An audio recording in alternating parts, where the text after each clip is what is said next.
Class 10th का ये English का मॉडल पेपर है। सेम ऐसे पैटर्न पर ही आधारित यूपी बोर्ड 2024 का अंग्रेजी का पेपर आपको देखने को मिलेगा। अब आपको मैं ये पेपर पूरा हल कराऊंगा और यहां पर आपको जनरल इंस्ट्रक्शंस अवश्य पढ़ने हैं। जनरल इंस्ट्रक्शंस नहीं पढ़ेंगे तो आप बहुत बड़ी गलतियां भी कर सकते हैं। First 15 minute are allotted to the candidates for reading the question paper. Question paper को पढ़ने के लिए आपको 15 मिनट्स दिए गए हैं। ऑल क्वेश्चंस आर कंपलसरी, सारे प्रश्न आपके अनिवार्य हैं, ठीक है। और आपको कहीं भी पेपर में मार्क नहीं लगाना है। This question paper is divide into 2 parts, part A and part B, ये ध्यान रखना है। और part A consist 20 multiple choice questions carrying 1 marks, ठीक है। यानी कि पार्ट ए में आपके 20 वस्तुनिष्ठ यानी एमसीक्यू ओएमआर वाले हैं, एक एक अंक के। Read the question wise instructions, प्रत्येक प्रश्न दर प्रश्न आपको निर्देश पढ़ने हैं। And mark your answer on the given OMR sheet, और दी गई ओएमआर शीट पर आपको अपने मार्क को क्या करना है, भरना है अपने गोले को। डू नॉट इरेज, इरेज नहीं करना है, कट नहीं करना है, व्हाइटनर यूज नहीं करना है ओएमआर सीट पर। Part B consist descriptive type questions, part B में आपके वर्णनात्मक प्रश्न होंगे 50 अंक के, ठीक है। और इसके आंसर आपको कॉपी पर देने होंगे, ठीक है। Mark are indicated each question. अब देखिए पार्ट ए आता है। पार्ट ए में आपको क्या करना होगा, पार्ट ए में होगा एक पैसेज दिया हुआ। Read the following passage carefully and choose the correct option to answer the questions that follow. निम्नलिखित गद्यांश को पढ़िए और इसके नीचे इस पर दिए गए इस पर आधारित प्रश्नों के उत्तर दीजिए। क्वेश्चन नंबर 1 से 3 जो है इस पैसेज से ही आपको देने हैं। तो सबसे पहले हमें ये केयरफुली पैसेज पढ़ना है। पैसेज पढ़ेंगे बड़े ध्यान से, तभी हम आंसर अच्छे से दे पाएंगे। Old people say that childhood is the best part of life. पुराने लोग कहते थे कि जो चाइल्डहुड है यानी कि बचपन बहुत ही जीवन का एक अच्छा भाग था। They look back at their childhood and remember all its happy days, the jolly games, the fun they had at school, the sweets and cakes they used to eat, jokes they used to play, and endless discussions they had among friends about almost every topics। ठीक है, तो ये आप जानते हैं कि वृद्ध जो अपने पुराने दिनों को याद करते हैं, क्या उसने उन दिनों में उन्होंने खाया, कैसे गेम्स खेले, वो सारी बातें, ठीक है। अब हमें क्या करना है, पैसेज पढ़ने के बाद अच्छे से पहला प्रश्न पढ़ना है। According to old people the best part of life is. तो अभी आपने यहां पर जब पढ़ा कि the best part of life is childhood, अब आपको क्या करना है, यहां पर मार्क कर लेना है आपको। चूंकि यहां पर आपका आंसर फर्स्ट का डी सही है, तो आपको क्या करना है, इसमें मार्क आपको पेपर के समय बोर्ड एग्जाम में नहीं लगाना है। आपको डी वाला यहां पर करके हमें क्या कर लेना है, यहां पर डी वाला। अब देखो कितना कायदा हम अच्छे से कायदे से बता रहे हैं कि कौन सा कायदा अच्छा होता है आपको एमआर शीट भरने का। सबसे पहले बिंदी यहां पर रख लीजिए कि हमने यहां पर बहुत छोटी सी हल्की बिंदी रखी है कि हमने डी यहां पर सही किया है, ठीक है। दूसरा, to whom does a child trouble seem big, ठीक। तो यहां क्या लगा देंगे कि to a father, to a mother, to a child, या फिर टू हिज हर फ्रेंड। तो यहां पर आप लिखेंगे टू ए चाइल्ड, ठीक। तो यहां पर आपका सी सही है, तो यहां पर हम 2 के सी में बिंदी रख लेंगे। अब तीसरा है, which word in the passage is opposite of endless. Endless मतलब सीमाहीन, तो कंटिन्यूअस तो नहीं होगा, फाइनाइट होगा, यानी इसका विलोम क्या होगा, सीमाहीन यानी अनंत, तो अनंत का हो जाएगा अंत। तो इनफाइनाइट माने अनंत होता है और फाइनाइट माने अंत होता है, तो यही पर आपका बी आंसर हो जाएगा। तो 3 का हमने कर लिया यहां पर बी। अब तीनों बिंदी हमने रख ली, एक बार फिर से हम सरसरी नजर से तीनों देखेंगे कि 1 का डी और सेकंड का सी और थर्ड का बी। अब यहां पर फिर से एक बार मिला के और फटाफट इन 3 में गोला कर लेंगे। ठीक है, इन 3 में गोला कर लेंगे। गोला अच्छे से डार्क करना है। क्या करना है? गोला अच्छे से डार्क करना है, बहुत अच्छे कायदे से। यानी अब हमारा ये जो पार्ट है ये समाप्त हो गया। ठीक है, अब हमारा चौथा प्रश्न आता है। चौथा प्रश्न है 4 से 8 choose the correct option to answer the following questions. Children to attend the program had gone. अब ये ग्रामर से क्वेश्चन आएंगे 4 से 8, यानी कि अब यहां से 4 से 8 का काम करना है। तो children to attend the program had gone, will go, went या ऑल एबीसी इज करेक्ट। तो यहां पर ऑल एबीसीज करेक्ट, यानी कि यहां पर डी आपका सही है। तो यहां पर 4 के डी में हम सबसे पहले बिंदी रखेंगे। फिर पांचवा, the thing that has been created by somebody is called. Invention होता है ये। सी ऑप्शन यहां पर सही है। ये मैं लिख रहा हूं, आपको अपने पेपर में नहीं लिखना है क्योंकि ये अलाउ नहीं होता है बोर्ड एग्जाम में। ठीक है, ये अलाउ नहीं होता है। तो ये इन्वेंशन हो गया। तो अब यहां पर 4 का डी हो गया और 5 का हो गया आपका सी। अब ये 2 हमने कंप्लीट कर लिए, तो दोनों को हम गोला भर लेंगे। इकट्ठा के चक्कर में मत पड़ना, वरना गलत कर देंगे। इकट्ठे के चक्कर में पड़े कि गलत हुआ। ठीक, हमने ये भर लिया। प्रश्न संख्या 6 पे चलते हैं। Rearrange the following word clusters to make a meaningful sentence.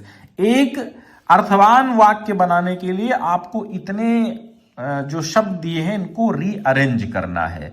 तो he each Sunday goes on to church. अभी जितने हैं, जैसे Sunday, on, he eat, church, to, goes, इतने में से आपको अरेंज करना है। ये तितर बितर किए गए हैं। ठीक है, तो यहां पर जो सही होगा वो हो जाएगा बी वाला।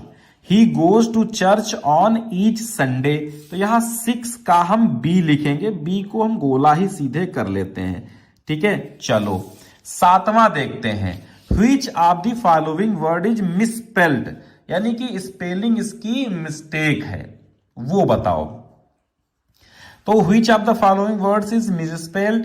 मिलिट्री, टेम्पोरेरी, ऑर्डिनरी और सेंचुरी। यहां पर ये भी सही है, ये भी सही, ये भी सही है। टेम्पोररी भी, ऑर्डिनरी और सेंचुरी। यहां पर मिलिट्री गलत है, क्योंकि मिलिट्री का जो सही मीनिंग होता है वो होता है MILITARY। इसलिए हमें यहां पर पूछा गया मिस स्पेल्ड, यानी जिसकी मीनिंग गलत है।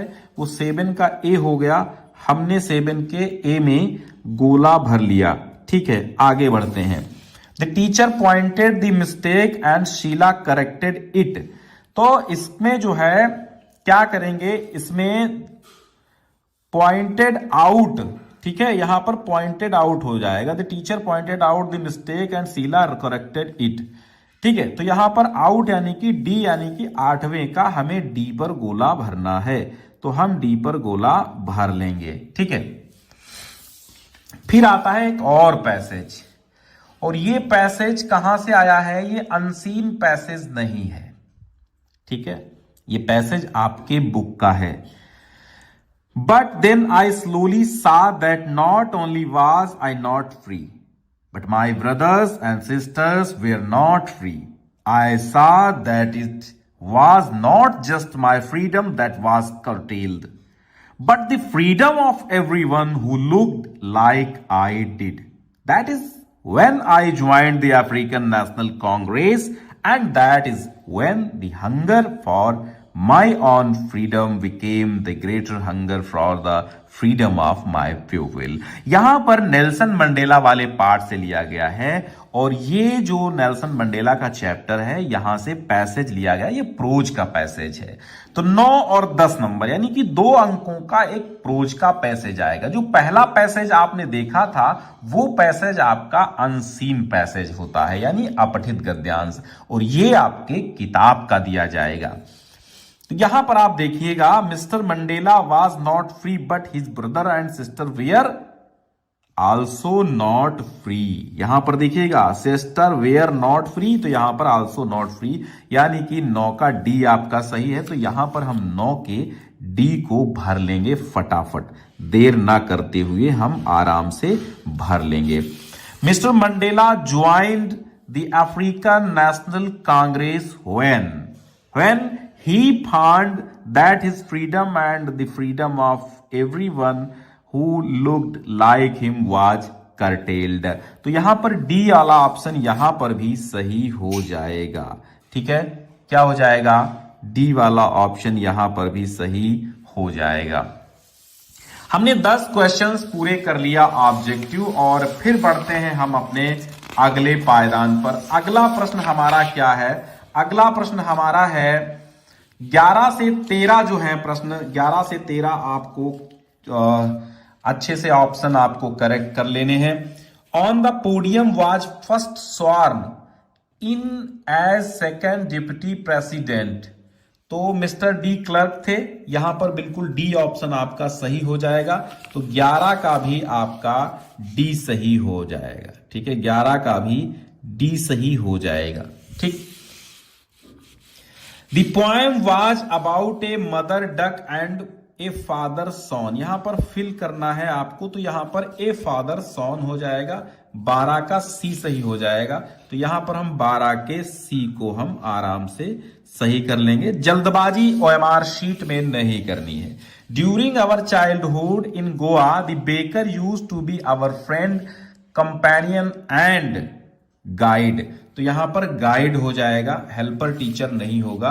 तो 13 का हो जाएगा आपका बी। ठीक है, 13 का क्या हो जाएगा? बी हो जाएगा। ठीक है, फिर बढ़ते हैं हम अपने अगले प्रश्न पर। अगला प्रश्न हमारा कौन सा है? हाँ, अगला प्रश्न हमारा है 14 नंबर। 14 नंबर क्या कहता है? यहां पर आपको एक मिलेगा पोएम। इस पोएम की कुछ पंक्तियां मिलेंगी। इन पंक्तियों पर आधारित होंगे आपके 14 और 15 नंबर प्रश्न। ठीक है, यानी आपको प्रोज भी मिलेगा ऑब्जेक्टिव, पोएट्री भी ऑब्जेक्टिव मिलेगा, और अनसीन पैसेज भी ऑब्जेक्टिव में मिलेंगे।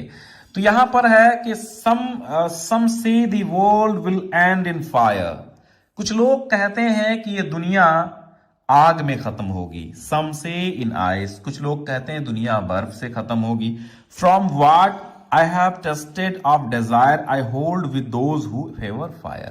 कि मैं उनके साथ हूं जो फायर अर्थात अग्नि के पक्ष में हूं। और कौन सी अग्नि? इच्छा वाली अग्नि।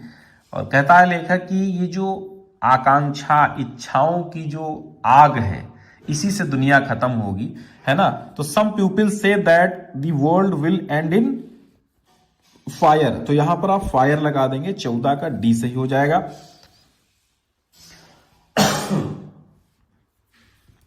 What do you mean by hold? Hold मतलब होता है खड़े रहना। तो यहां पर है सपोर्ट। मैं उनके साथ खड़ा हूं, यानी मैं उनके सपोर्ट में खड़ा हूं। तो 14 15 का सी हो जाएगा। यहां पर 14 का अगर हम डी टिक करते हैं, ठीक है, तो 15 का यहां पर सी हम गोला भर देंगे। ठीक है, 15 का हमने सी भर दिया। चलते हैं अपने हम प्रश्न संख्या, कहां पे चलते हैं? प्रश्न संख्या 16 पर चलते हैं। 16 क्या कहता है? 16 कहता है 16 से 20 तक आपको आंसर देने हैं, जो कि आपके लगभग सप्लीमेंट्री रीडर के होते हैं। When the train had gone, the thief found himself। तो ये सप्लीमेंट्री रीडर के ऑब्जेक्टिव क्वेश्चन है। तो when the train क्या है? Train had gone, the thief found himself। जब ट्रेन चली गई तो चोर कहां पाता है स्वयं को? On the deserted platform. D वाला ऑप्शन यहां पर सही हो जाएगा। तो हम भर लेंगे ऑप्शन नंबर डी। यहां पर कौन से नंबर में? 16 नंबर में भी हम डी भर लेंगे। ठीक है, 16 नंबर में भी हम क्या करेंगे? डी भर लेंगे।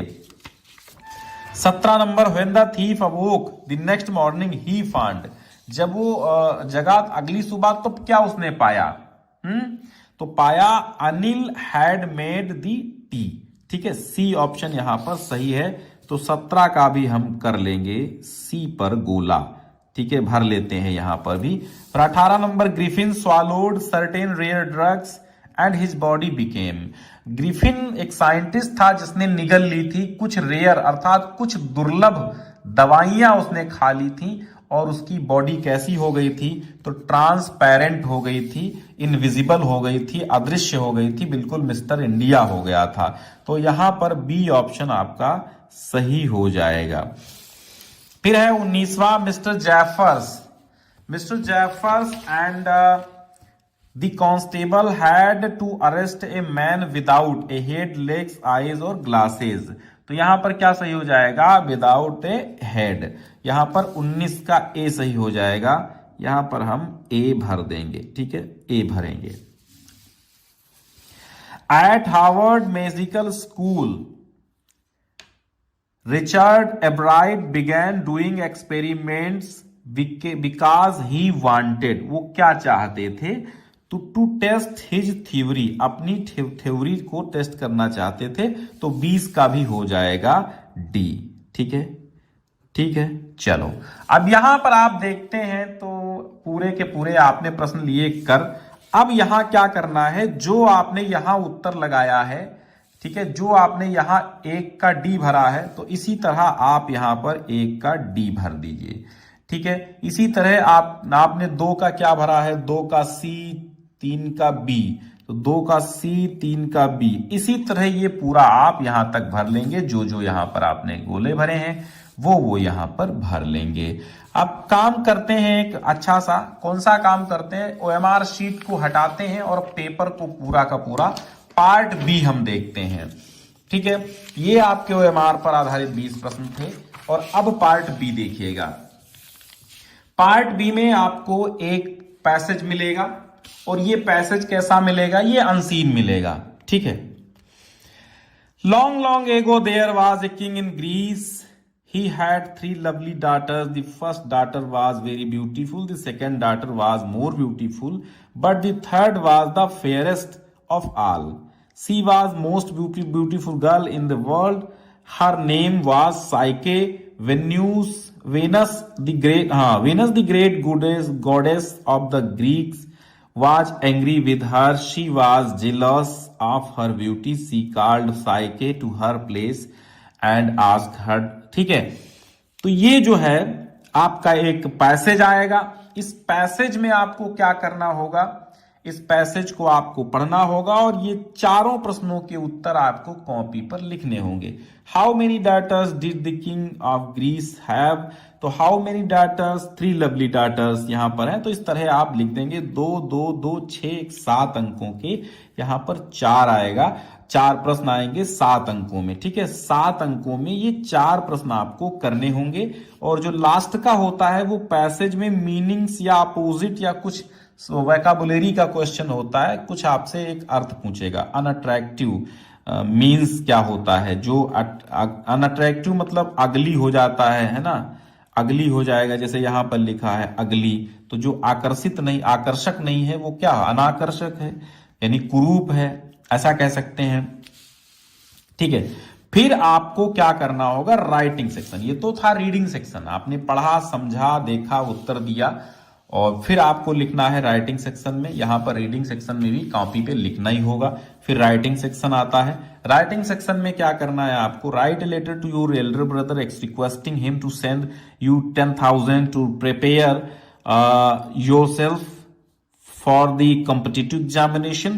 तो ये 4 अंकों में आएगा, आपका 4 मार्क्स का होगा। या फिर अगर वो नहीं आपको आता तो write an application to the principal of your college requesting him to make your library active which is almost dead, ठीक है। यानी इसमें आपको एक एप्लीकेशन लिखना है अपने प्रिंसिपल को और ये बताना है उनको कि तुम्हारे कॉलेज में, उनसे रिक्वेस्ट करना, प्रार्थना करना है कि लाइब्रेरी को सक्रिय रखें, पुस्तकालय को सक्रिय रखें, जो लगभग खत्म होने की कगार पर है, ठीक है। फिर एक आएगा आपका आर्टिकल या report writing, report on A busy market in 80 to 100 words. 80 से 100 शब्दों में 6 अंकों में आपको लिखना होगा एक रिपोर्ट। क्या, बिजी मार्केट यानी एक व्यस्त बाजार। इट्स नेम तो आप लिखेंगे कि हमारे पास एक बाजार है जिसका नाम रामपुर बाजार है या जनकपुर बाजार है, कुछ भी लिख देंगे, इट्स नेम एंड डेकोरेशन, और उसमें सजावटी क्या क्या है लिख दीजिए, उसके थिंग्स की वस्तुएं गुड्स क्या मिलती हैं, कस्टमर्स कितने आते हैं, ट्रैफिक कितना होता है, उसका प्रभाव क्या है और आपका सजेशन क्या है। ये सारी बातों पर आप मतलब प्रकाश डालेंगे। और इसके बाद आपको एक आर्टिकल लिखना होगा। अगर ये नहीं आता है तो आप ये लिख सकते हैं, और 80 से 100 शब्द मतलब 1 से 1.5 पेज में आप लिख सकते हैं, 1 से 1.5 पेज में। वैसे तो 100 शब्द एक ही पेज में आ जाएंगे। और फिर आप लिखेंगे ए बर्थडे पार्टी पर आपको एक ऐसे या आर्टिकल लिखना है। Whose birthday party it was, कि किसकी बर्थडे पार्टी थी ये वर्णन करो। फिर टाइम एंड प्लेस क्या था, समय और स्थान क्या था।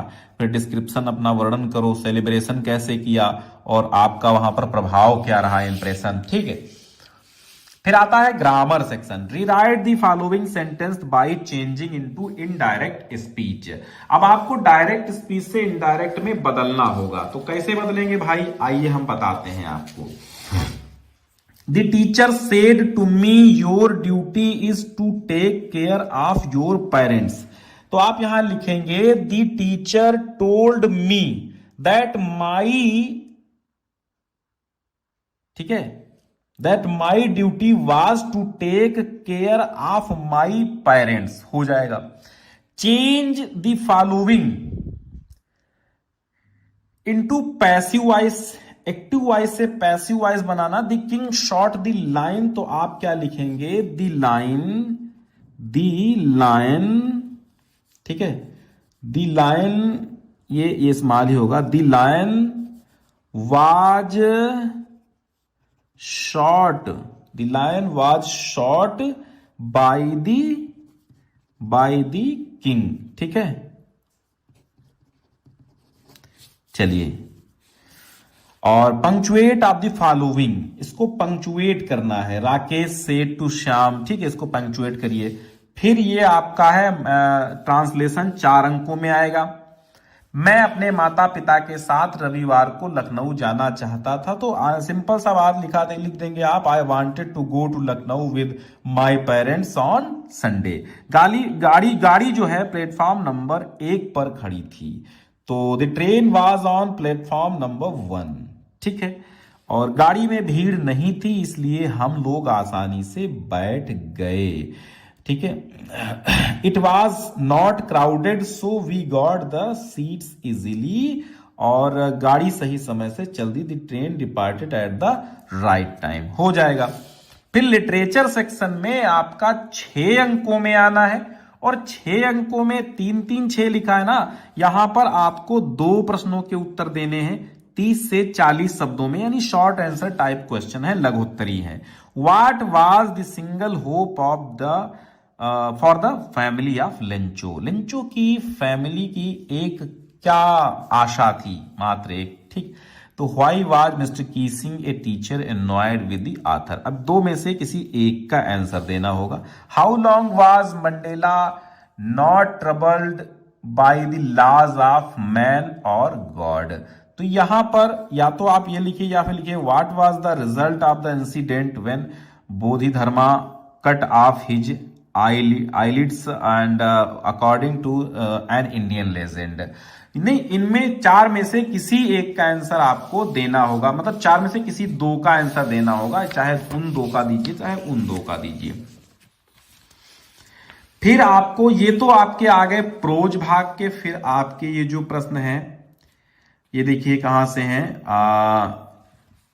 आंसर एनीवन, एक का उत्तर देना है, ये लॉन्ग आंसर है। How did Valli plan her bus ride, why did Lencho write a letter. Short 2 लिखने होंगे, लॉन्ग 1 लिखना होगा 10 अंकों में, और ये प्रोज के हैं। फिर देखिएगा यहां पर या तो आप पोएम में से, पोएट्री में से, यानी कि पोएम में से या तो आप पोएम के आंसर दीजिए या फिर आप 4 लाइन की कोई कविता लिख दीजिएगा, हो जाएगा आपका काम।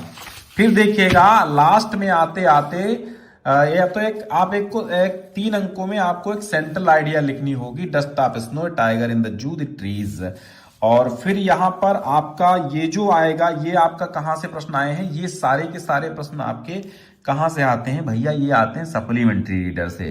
तो यहां पर ये शॉर्ट आंसर टाइप क्वेश्चन है और ये लॉन्ग आंसर टाइप क्वेश्चन है। तो आपको यहां पर 60 वर्ड में देना होगा और यहां पर 30 वर्ड में, यानी कि ये एक कॉपी पे एक पेज पे ये 2 आंसर देना है और ये एक पेज पे एक ही आंसर देना है। इतना बड़ा आपको लिखना होगा। 60 कहता है तो 100 शब्द भी हो जाए, कोई दिक्कत नहीं है। तो प्यारे साथियों, मेरे प्यारे बच्चों, एक बार शेयर कर दीजिएगा। पेपर कैसा लगा जरूर बताइएगा, ठीक है? ये पेपर कैसा लगा आप हमें अवश्य बताइए।